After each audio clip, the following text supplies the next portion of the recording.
Social media के दौर में लोग इतने पागल हो गए हैं कि उन्हें अपनी और दूसरों की इज्जत की कोई परवाह नहीं रह गई है। इंस्टाग्राम जैसे प्लेटफॉर्म पर लड़कियां अर्धनग्न होकर रील्स बना रही हैं। किस लिए? सिर्फ कुछ व्यूज और लाइक्स के लिए। अब एंटरटेनमेंट और कॉमेडी के नाम पर कुछ लोग इस तरह की फुहड़ता परोस रहे हैं जिसे आप और हम जैसे लोग अपने परिवार के साथ बैठकर देख भी नहीं सकते। देखना तो दूर की बात है, इस तरह के कंटेंट के बारे में हम बात तक नहीं कर सकते। समाज को इसी तरह के घटिया कंटेंट परोसकर कुछ इन्फ्लुएंसर्स करोड़ों कमा रहे हैं, सेलिब्रिटी बन चुके हैं और हम और आप जैसे मूर्ख लोग इन्हें और प्रमोट कर रहे हैं। अब जब घटिया कंटेंट की बात कर रहे हैं तो इंडियाज गॉट टैलेंट को कैसे भूल सकते हैं। एक एडल्ट कंटेंट वाला शो आता है यूट्यूब पर, नाम है इंडियाज गॉट टैलेंट। इस शो में कॉमेडी के नाम पर भर भर कर फुहड़ता परोसी जाती है। 4 कथित कॉमेडियन होते हैं जो अश्लील कमेंट करते हैं और उसे कॉमेडी का नाम दिया जाता है। ये शो इतना उच्च कोटि का है कि इसमें उर्फी जावेद और राखी सावंत जैसे गेस्ट बुलाए जाते हैं। ये तो हो गई शो की बात। अब आपको बताते हैं आज हम इस शो के ऊपर बात क्यों कर रहे हैं। शो का हालिया एपिसोड सामने आया है जिसमें गेस्ट के तौर पर पहुंचे थे मशहूर पॉडकास्टर रणवीर अलाहाबादिया। वही रणवीर जिनके शो में तमाम केंद्रीय मंत्री जाते रहते हैं, यहाँ तक कि खुद प्रधानमंत्री नरेंद्र मोदी इन्हें सम्मानित कर चुके हैं। ये जनाब शो में जाकर एक कंटेस्टेंट से इतना घटिया सवाल करते हैं जिसे सुनकर पूरा देश दंग है। शो के दौरान रणवीर ने एक कंटेस्टेंट से सवाल किया, क्या आप अपने माता पिता को पूरी जिंदगी हर दिन इंटीमेट होते देखना पसंद करेंगे या फिर एक बार इसमें शामिल होंगे और इसे हमेशा के लिए बंद कर देंगे। आप नीचता देखिए, रणवीर शो के बीच इतना भद्दा सवाल करते हैं और उनके साथ बैठे लोग इस पर तालियां बजाते हैं। समय रैना के शो में रणवीर अलाहाबादिया के साथ यूट्यूबर आशीष चंचलानी, कंटेंट क्रिएटर अपूर्वा मुखीजा, जिसे हम द रेबल किड के नाम से भी जानते हैं, पहुंचे हुए थे।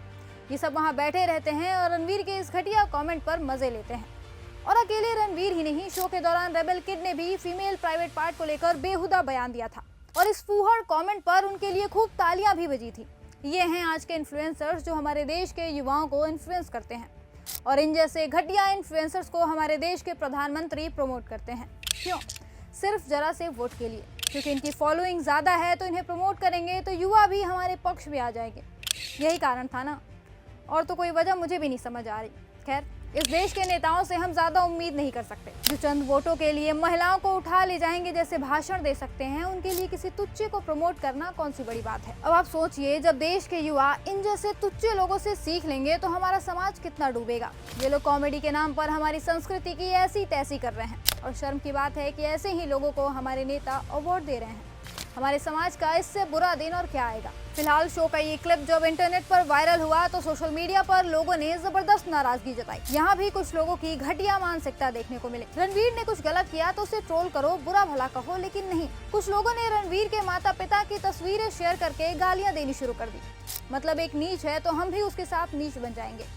ये आज इंटरनेट पर लोगों की मानसिकता हो गई है। खैर, वापस रणवीर पर आते हैं। मामले को लेकर रणवीर अलाहाबादिया, कॉमेडियन समय रैना और शो इंडिया गॉट टैलेंट के आयोजकों के खिलाफ मुंबई कमिश्नर और महाराष्ट्र महिला आयोग में शिकायत दर्ज कराई गई है और पत्र में आरोपियों के खिलाफ सख्त कार्रवाई की मांग की गई है। तो वहीं दूसरी तरफ रणवीर ने अपनी गलती के लिए माफी मांग ली है। यूट्यूबर ने एक्स पर वीडियो शेयर कर अपनी भद्दी टिप्पणी के लिए माफी मांगी है और कहा है कि मुझे वो नहीं कहना चाहिए था जो मैंने इंडियाज गॉट टैलेंट पर कहा था। पर वो कहावत है ना, अब पछताए होत क्या जब चिड़िया चुग गई खेत। इतने सालों में रणवीर ने पॉडकास्ट के जरिए जो इज्जत कमाई थी वो उसे मिट्टी में मिला चुके हैं। अब बहुत समय लगेगा उन्हें वापस से अपनी इमेज को सुधारने में। अभी जो सवाल है वो ये है कि इस तरह के इन्फ्लुएंसर्स को रोकने के लिए हमारी सरकार क्या कर रही है। क्या फ्रीडम ऑफ स्पीच का यही मतलब है कि समाज के सामने गालियां परोसो? क्या ये फ्रीडम ऑफ स्पीच का गलत इस्तेमाल नहीं है? इसके लिए सरकार को सख्त कदम उठाने की जरूरत तो है ही, साथ ही जरूरत है समाज को जागरूक होने की। कॉमेडी और फुहड़ता में क्या अंतर होता है ये समझने की। अगर ऑडियंस इन जैसे लोगों को फॉलो नहीं करेगी, इन्हें प्रमोट नहीं करेगी, तो ये लोग खुद ब खुद अपनी सही जगह पर आ जाएंगे। जरूरत है समाज को अपनी ताकत पहचानने की, तभी इस तरह के इन्फ्लुएंसर्स को रोका जा सकता है। फिलहाल इसी के साथ हम आपसे विदा लेते हैं। मैं मनीषा सिंह और आप देख रहे थे न्यूज़ कैप्सूल।